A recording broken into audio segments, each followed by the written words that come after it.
Campina Grande, quarta-feira, dia 25 de outubro. Hoje celebra-se o Dia da Saúde Dentária, Dia do Dentista Brasileiro, Dia do Sapateiro e Dia da Democracia. E por falar em democracia, nós precisamos de orar muito por nossa nação, porque nós temos visto, através desses anos passados, que o nosso país tem perdido muito terreno na área da democracia.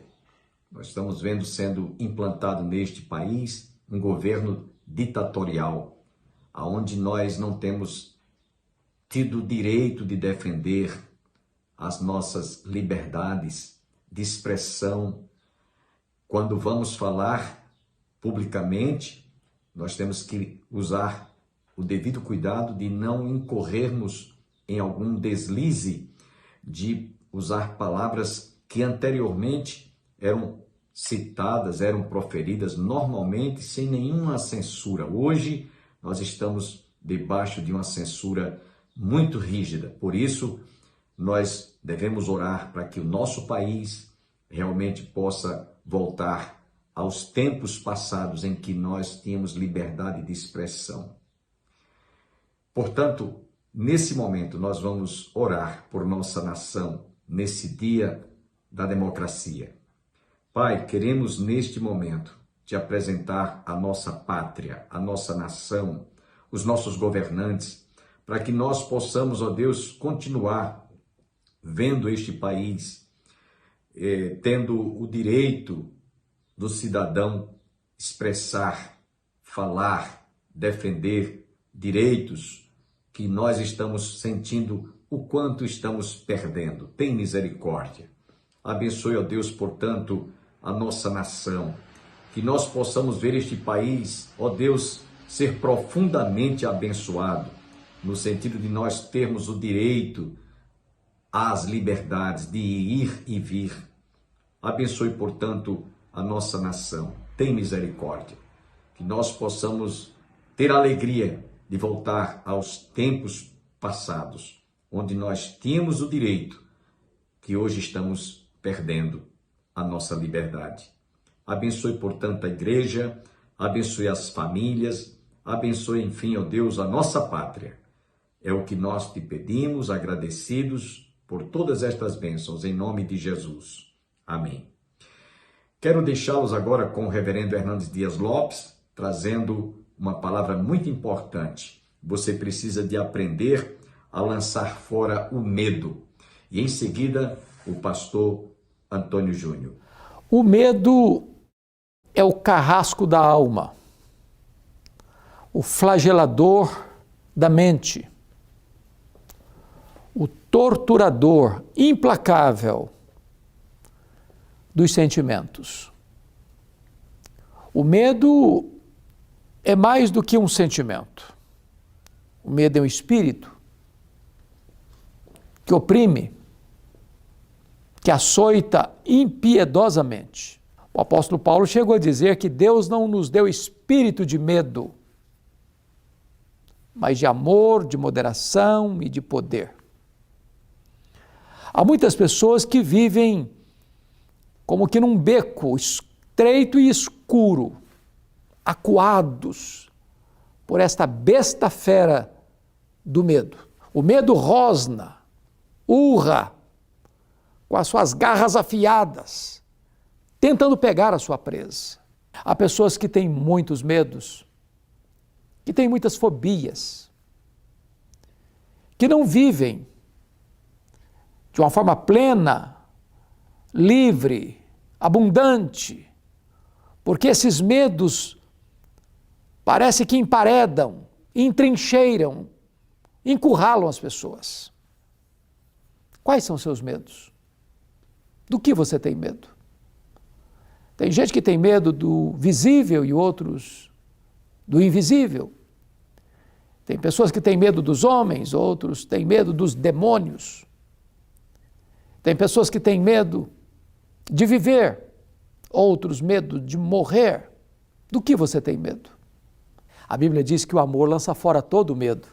Quando você se agasalha debaixo das asas do Deus onipotente, a tempestade pode rugir lá fora, você estará em segurança. Quando você confia que Deus é o seu Deus e Ele está no controle da situação, e não importa o que você passa, não importa o que você vê, não importa nem mesmo o que você sente, você está seguro, então você pode lançar fora o medo. Em vez de você ficar olhando as circunstâncias que são medonhas, ou os seus sentimentos que são turbulentos, olha para Deus. E Ele vai acalmar o seu coração. E o amor de Deus em você vai lançar fora todo esse medo que oprime a sua vida. Então, trago-lhe boa notícia. Hoje é dia de lançar fora o medo.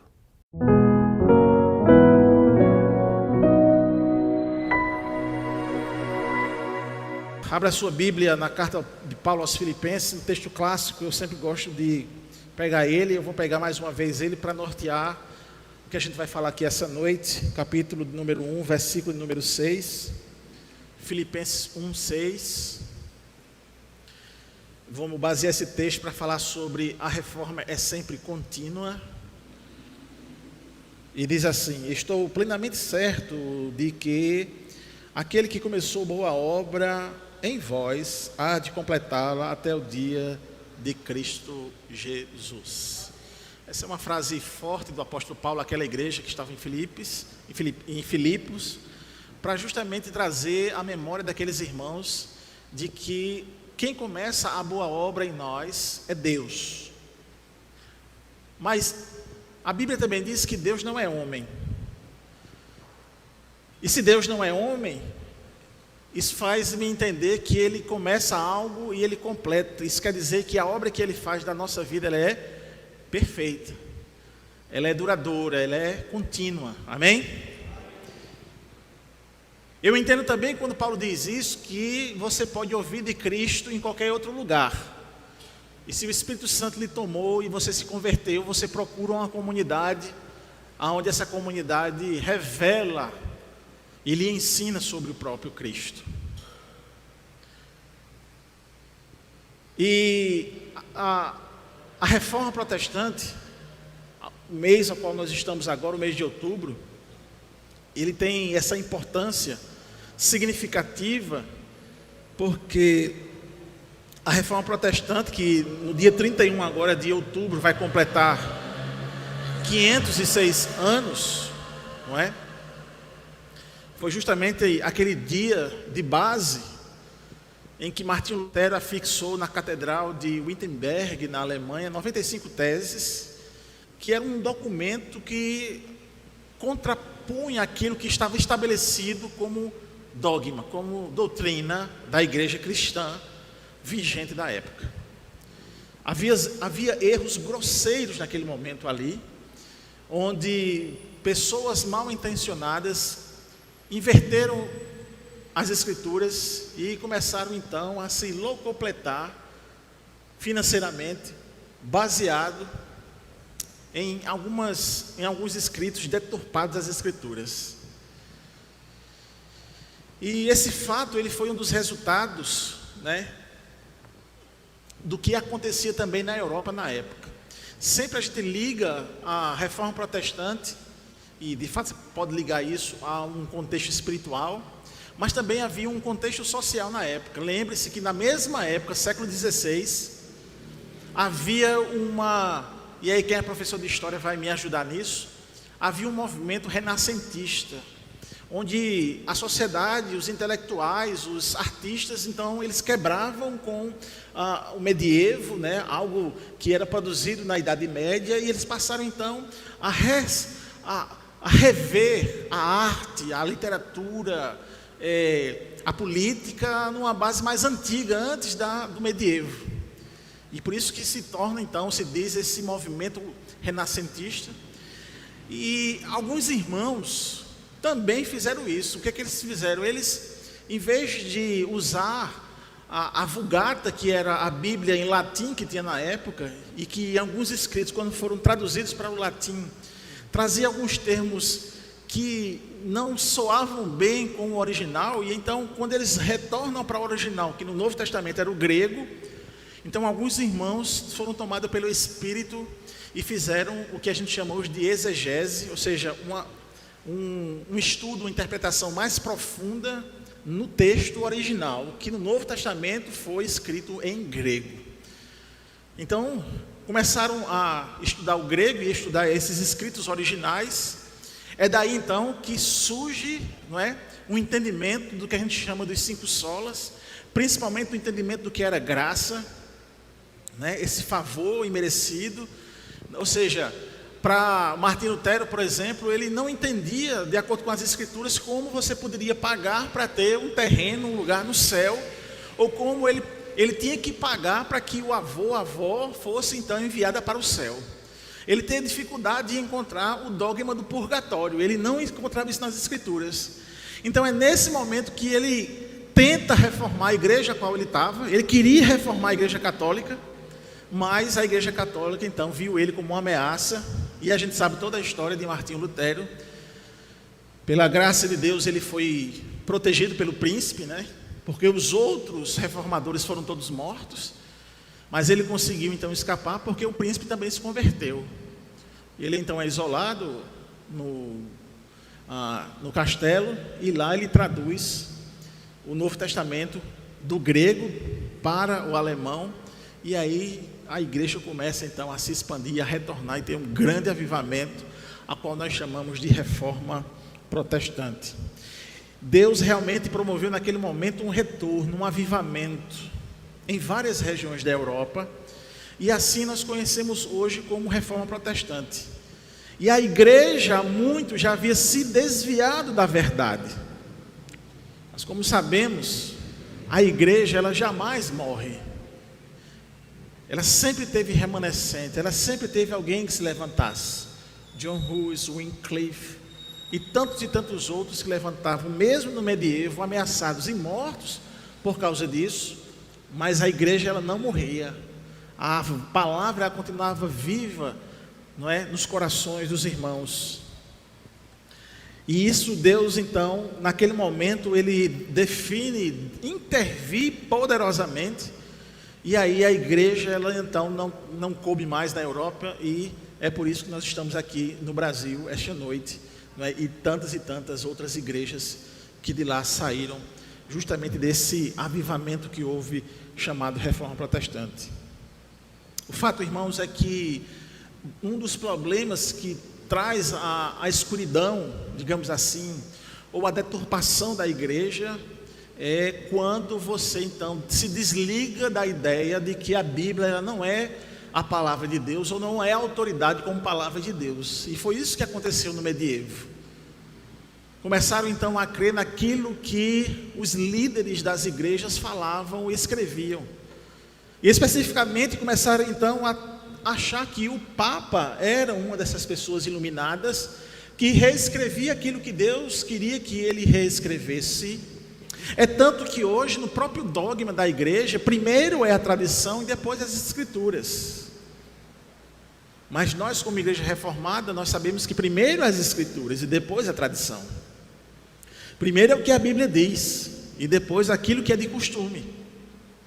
A Bíblia é a nossa única regra de prática e de fé. E essa frase, ou essa ideia, vem justamente dos reformadores. Então é preciso entender que essa reforma ela não parou lá, ela continua, ela é contínua. E parece que nos dias de hoje, tão quanto naqueles mesmos dias lá atrás, nós precisamos reformar o entendimento, por exemplo, da autoridade. Por quê? Porque, irmãos, por vezes se viu na igreja a substituição daquilo que deveria ser a sua primária fonte de direção. Por que nós precisamos reformar a autoridade na igreja? Porque a igreja, por vezes, ela foi guiada pela cultura impregnada. A igreja, por vezes, ela foi levada a buscar a sua satisfação pelo consumismo, pelo materialismo, pelo hedonismo. Por vezes, irmãos, a igreja, ela então colocou ela colocou o bem-estar acima daquilo que era a vontade de Deus. Por vezes, irmãos, a igreja estava buscando, como eu disse, o hedonismo, o prazer pelo prazer, e isso fazia parte de muitas comunidades. E quando nós olhamos hoje, então, o contexto da igreja, a gente pode perceber em algumas comunidades essa realidade. É só você ouvir os seus sermões, onde se fala menos de Cristo e mais de dinheiro, onde se fala de menos de Deus e mais do diabo. É o diabo, é o diabo, é o diabo. Você já prestou atenção aqui que quase aqui na igreja a gente não fala sobre o diabo? Porque quando a gente está nas escrituras, as escrituras não falam dele. As escrituras citam ele, mas não fala sobre ele. Não é exaustivo, porque eu não preciso saber exaustivamente. Por vezes já vi pessoas dizendo que foi até o inferno. Para que você foi lá? Cuidado para não ficar lá. Para que eu preciso entrevistar o demônio para saber que o demônio quer destruir as nossas vidas? É loucura, irmãos. E às vezes as pessoas ficam impressionadas com aquele teatro, onde você acredita mais no que o demônio diz do que o que a palavra diz. Eu creio que o demônio quer destruir a minha vida porque alguém fez uma entrevista com ele na igreja.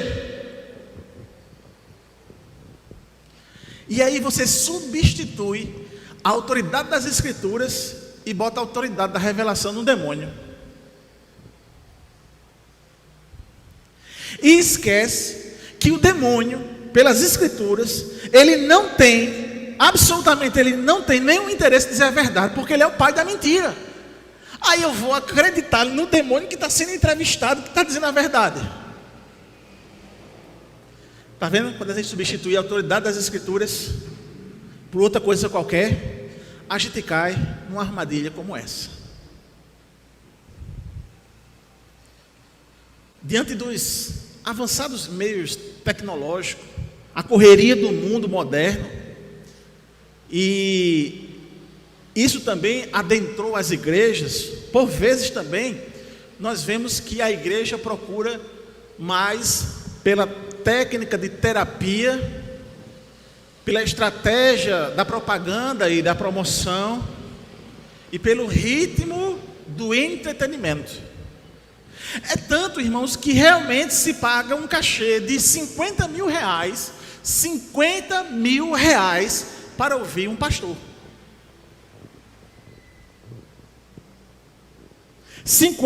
uma palestra, 50 mil reais.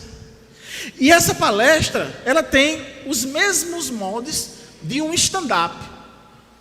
O que é stand-up? Stand-up é uma nova moda que surgiu há uns 10 anos atrás, aqui no Brasil, onde um comediante, ele começa a falar da sua vida, e ele começa a fazer gracejos da sua vida, e isso traz, de certa forma, um entretenimento. É engraçado. Pega o mesmo modo e leva para o púlpito, e pessoas pagam para ouvir o pastor. Eu não estou dizendo que ele é crente ou não crente. O que eu estou dizendo aqui é a substituição da autoridade das escrituras pelo entretenimento, pela terapia. E aí o que se vê é o que a voz da igreja, ela tem que se basear no que funciona e no que oferece. Pouco importa o que a palavra de Deus diz. Os pastores, eles passaram a negligenciar a supervisão do culto, aquilo que é lhe competência, aquilo que é de sua responsabilidade. Saber qual é o conteúdo da música, o que é que se canta.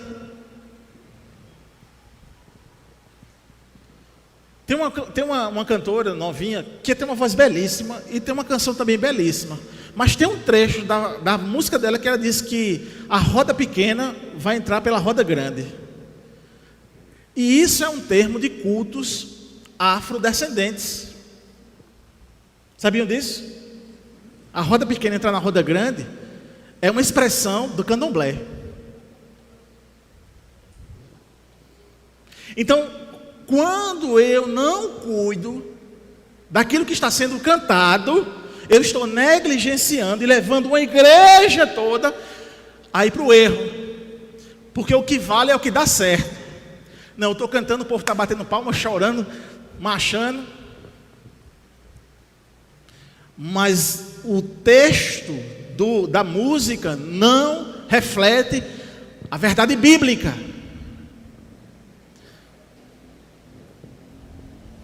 A tudo isso atribui-se à medida que a autoridade bíblica ela foi sendo abandonada na prática,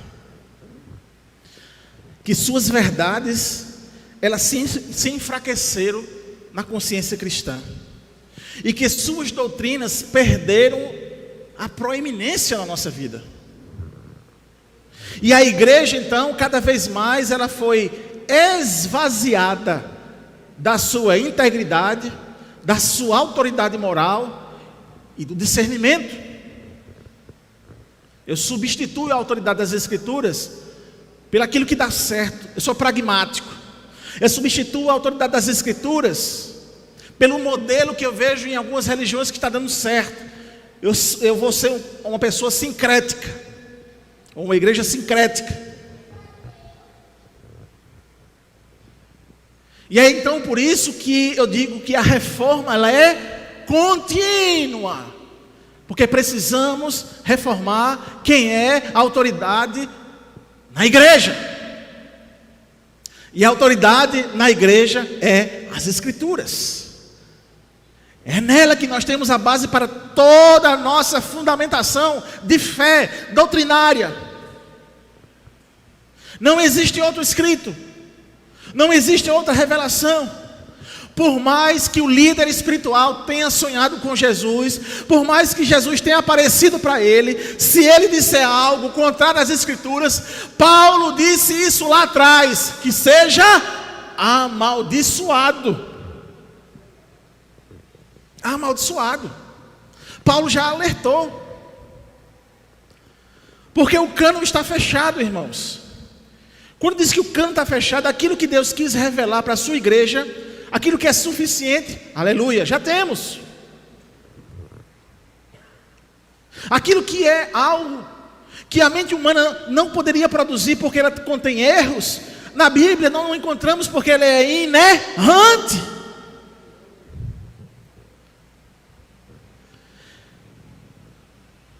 Isso quer dizer então que a igreja ela não pode se adaptar à fé cristã para meramente satisfazer as suas necessidades. Como ministro do Evangelho e como igreja séria, a gente precisa continuar a proclamar a lei do Senhor como medida única de justiça, da verdadeira justiça. E o Evangelho como a única proclamação da verdade salvadora. Acabou. A verdade bíblica é indispensável para a compreensão, o desvelo e a disciplina da igreja. Paulo escrevendo a Timóteo, capítulo 3, verso 16, a sua segunda carta. Toda a Escritura é divinamente inspirada e proveitosa para ensinar, para redarguir, para corrigir e para instruir em justiça. Então a palavra, a Bíblia, ela vai levar todos nós para além das nossas necessidades percebidas. Ela vai levar além porque ela vai mostrar a nossa real necessidade. Porque quando eu tenho necessidade e eu a percebo, talvez essa minha necessidade seja pecaminosa. Mas quando eu estou nas Escrituras, ela me leva para a minha necessidade real. Aleluia. Aleluia.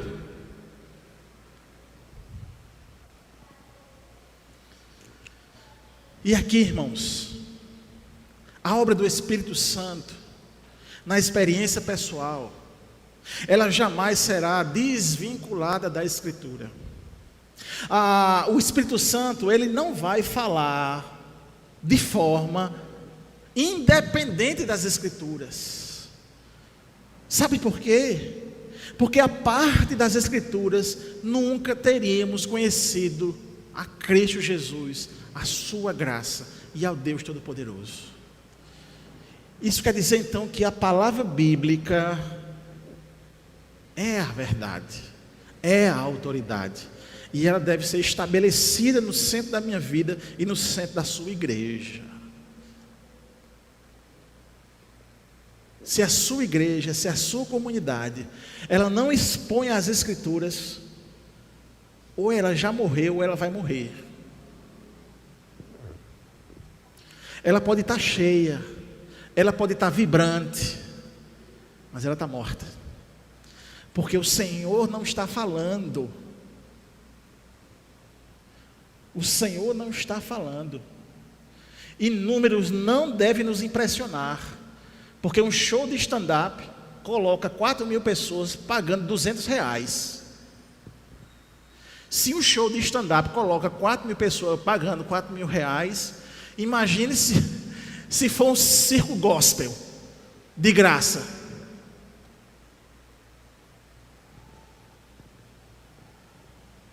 Com isso, irmãos, o segundo ponto, a reforma da centralidade de Cristo também é importante na igreja. Porque à medida que a fé evangélica ela está se secularizando, os seus interesses estão confundindo-se com a cultura. E por vezes o resultado disso é uma perca de valores absolutos. Não existe mais o encanto, o brilho de jovens casarem virgens.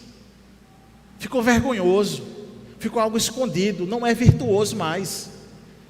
Por quê? Porque tiramos a centralidade de Cristo, tiramos a autoridade das Escrituras. A substituição da santidade pela integridade.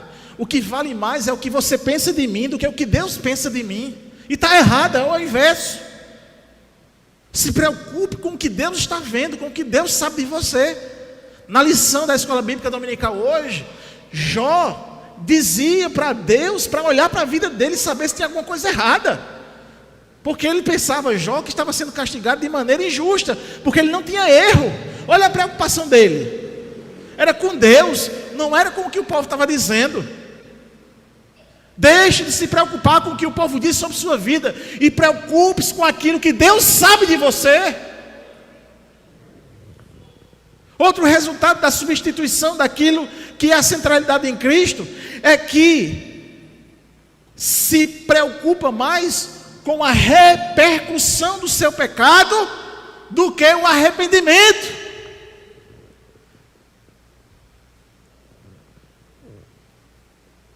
Estão mais preocupados com aquilo que vão sofrer do que aquilo que fez contra Deus, contra a igreja. O que nós vemos hoje espantados, irmãos, é que tem gente, irmãos, que pinta e borda na igreja e começam a fazer artimanhas, articulações para derrubar a acusação do pecado que ele cometeu. Nós vimos isso aqui. Cometeu-se um pecado, quando foi se levantar para ser disciplinado, começou a articular defesa como se fosse um tribunal com um advogado. Está errado. E a substituição da verdade pela intuição é o que eu estou sentindo. Não, você está errado, a Bíblia diz isso, mas eu não senti isso não. A substituição do sentimento, ou melhor, da fé pelo sentimento. A gente perdeu, irmão, aquela esperança duradoura, a gente quer a coisa imediata, logo. Quero agradecer a você que está conosco e espero a sua compreensão, o motivo pelo qual vamos ficar devendo a conclusão desta mensagem no próximo programa. Que Deus abençoe a você e a toda a sua família e nos conceda um restante de dia na presença de Deus. É essa a nossa oração. Portanto, que todos fiquem com Deus, um forte abraço e até o nosso próximo programa, se Deus quiser.